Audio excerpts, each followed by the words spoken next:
Hi, and welcome to Coffee with My Sunshine. Today we're going to be working on some brand new DIYs, and I'm going to be using items that you can pretty much find anywhere from the Dollar Tree to Walmart to craft stores.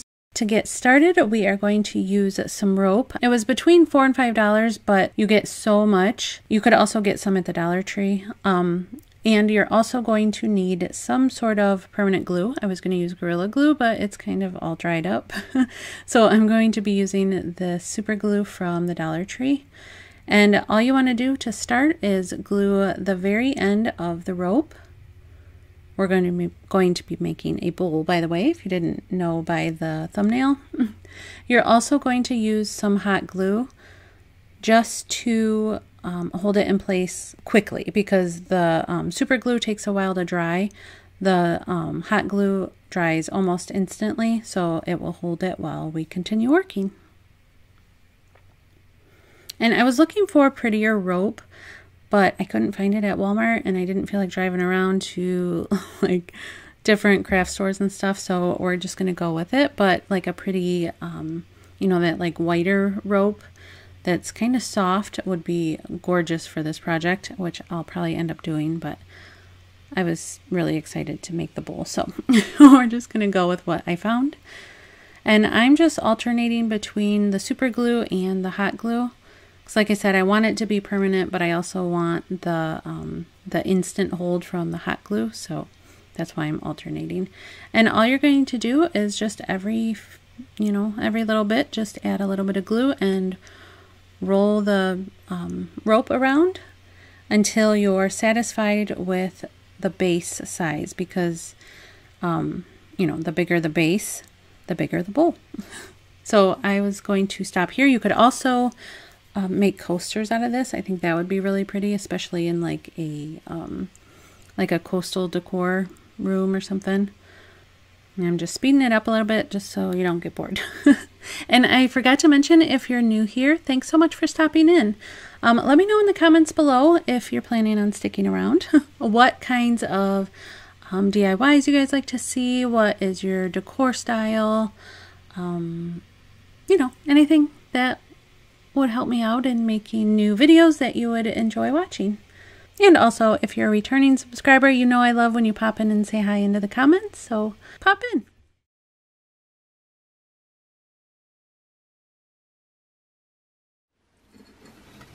And if you want this to be like more of like a bowl shape instead of like a vase, you want to make sure when you're adding the glue to add it more on the outside of the last piece.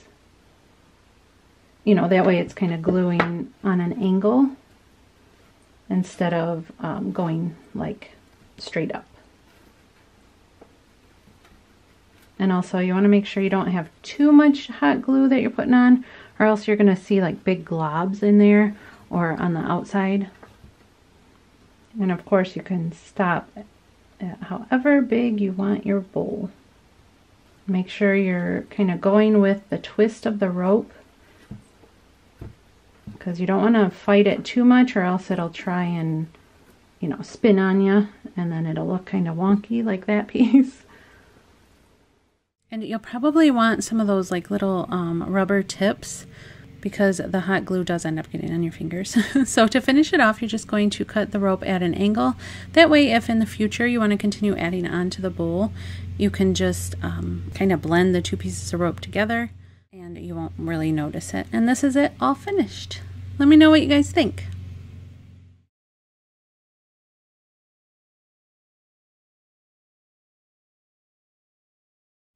I'm sorry if you hear my husband mowing the lawn in the background.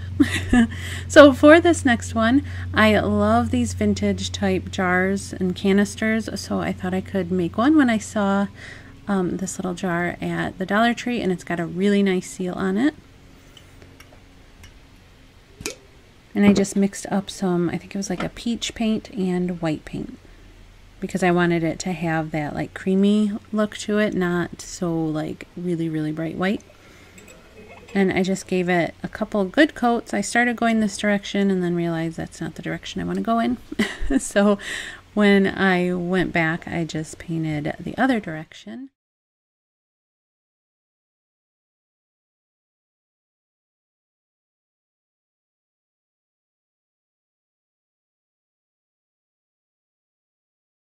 And I painted the top too, even though I'm probably not going to use the top, but I wanted it painted just in case later in the future I decide to and I want it to look the same.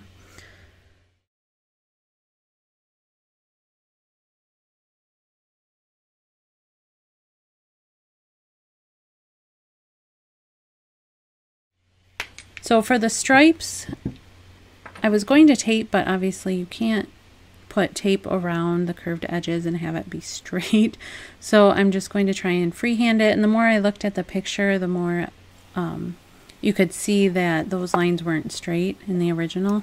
So I wasn't too worried about it. I just tried my best. And I'm going to end up painting the blue stripes on, but I wanted to do with marker because I have a more steady hand with markers than a paintbrush. So I just did the 2 lines where I wanted them to be when I paint them on.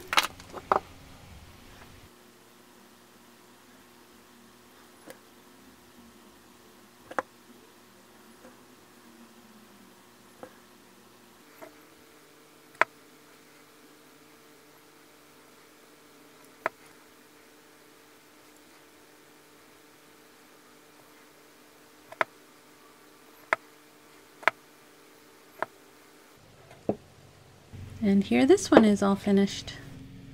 I thought it went really well with my other little vintage pieces on my china cabinet.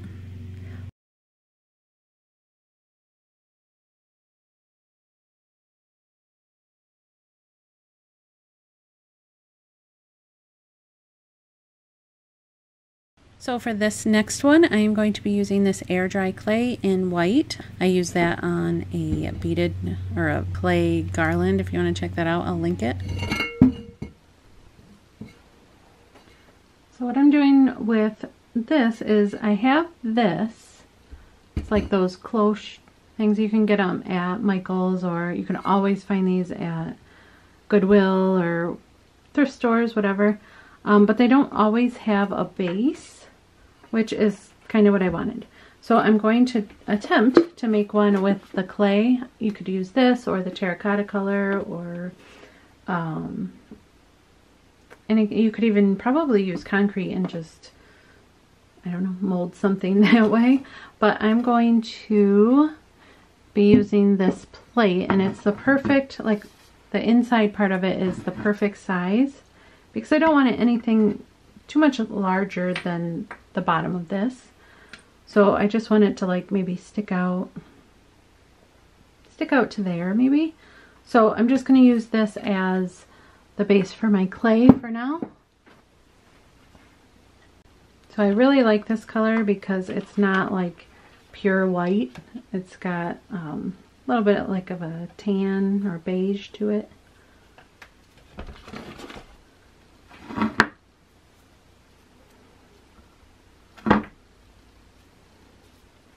You could probably use a rolling pin to make this super flat and pretty, but I'm going to start this way.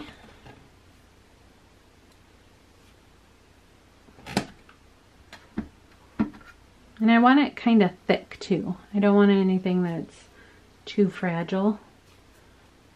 But with this kind of clay, you kind of got to work it a little bit. It's super easy to mold and stuff, but you know, just warm it up a little bit with your hands. And you can make this, you know, perfect and paint it to look like wood or whatever, but I kind of wanted like the clay look or the pottery look. So I'm going to do it and kind of leave the imperfections. Obviously I want the bottom part flat because that's where we're going to be putting stuff. So, you know, you want it to sit flat. So I kept rolling it out and then balling it back up and rolling it back out because I didn't want it too smooth, but I also didn't want it too lumpy. I just wanted it to look like a really old piece of like pottery or clay. So I wanted, you know, the imperfections and everything, but to me it just kept looking like pizza dough. I didn't really know like how to get the look I was picturing in my head. So I ended up just saying, you know what, let's just go with it and see how it turns out. So I wanted there to be like a ledge so that I could set this on there and not worry about it like sliding off. I wanted it to like indent. So I just kept pushing in really hard so that it indented in the clay so that when it dries, you know, it's going to stay there. But I wanted it to be a little bit bigger than the actual size of the cloche, because when clay dries it shrinks, so I needed it to be just a little bit bigger. And I just cleaned it up with this little, it's like a putty clay knife. I got it from Arteza a while back with the clay that they'd sent me. It works great, but you could use a knife or, you know, anything with like kind of a sharp edge. And then I took another one of the tools they sent me. You could use a fork or a pin or anything, but I just wanted like the little like detailing in it. So I just poked some holes around the edges. Like I said, I was just experimenting to see if I liked it. And then after it had dried, I'm just taking just a mixture of paint. I did that peachy color, white, a little bit of brown, and a little bit of gray. I wanted it, like I said, to have that pottery look. So I gave it one good coat on the top and on the sides and then on the bottom, and then started dabbing in a little bit lighter and darker color to give it the uneven tone look.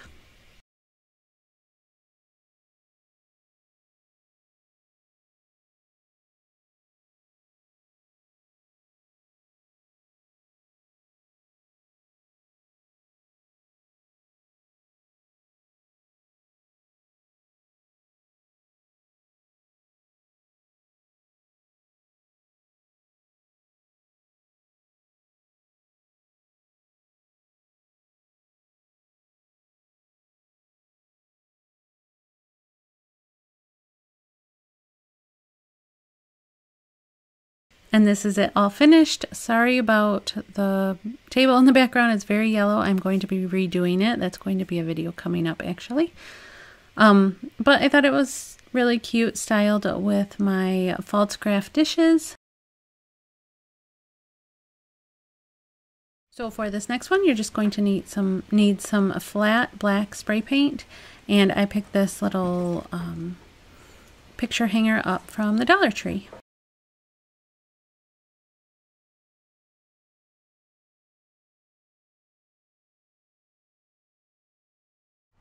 And this one's super simple. I'm just giving it a coat of the black flat spray paint.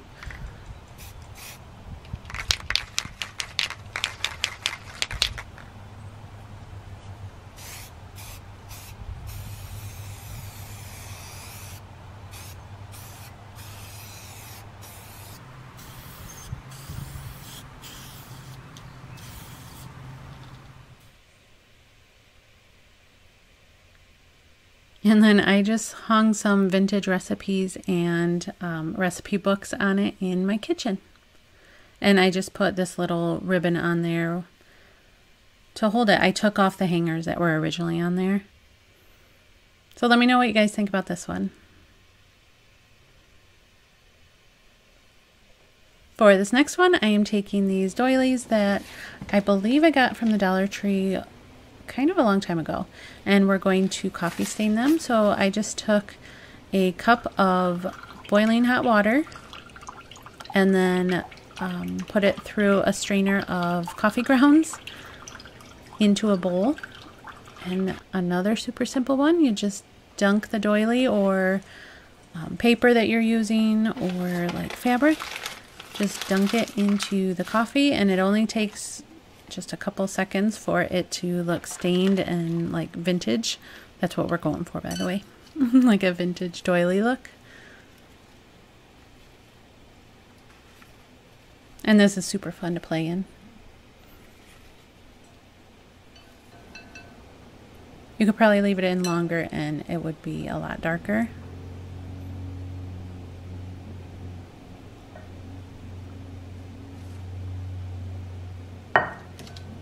And be very, very careful, because with these doilies, they're really fragile because they have such thin detailing to it. So I just took my blow dryer and just dried it off so it wasn't as fragile when I handled it, because after it dries, it's, you know, it's fine. So I wanted to show you what a piece of like lace fabric looked like when you do it in the coffee. This one didn't take long at all for it to pick up the color, but I thought that was really cool. It looked like a vintage doily, and then I just did the same thing by blow drying it. And this one I just styled, you saw in one of the other reveals, in with the basket and the pears. You could style it with books on a shelf or anything. I think it would be really pretty. And for the paper doily, I'm just actually going to use it as a cover for a bouquet. So I'm just using some florals that I already had. Most of them are from the dollar store. And I think one is from my mother-in-law, from her stash. And I'm just wrapping them together with some twine.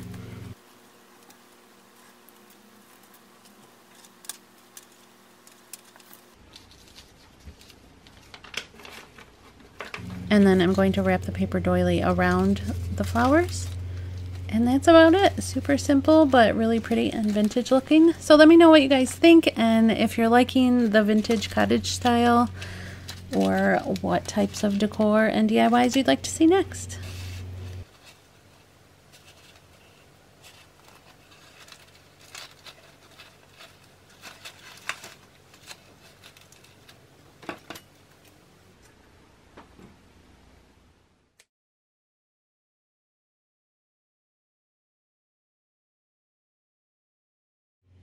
Thank you so much for coming by and supporting me. You know, I love you all. I really appreciate all the sweet comments and kind words that you guys leave me. I know I don't always get to respond to the comments, but I read them all, and I just really, really appreciate you. Thank you so much, and I'll see you next time. Bye!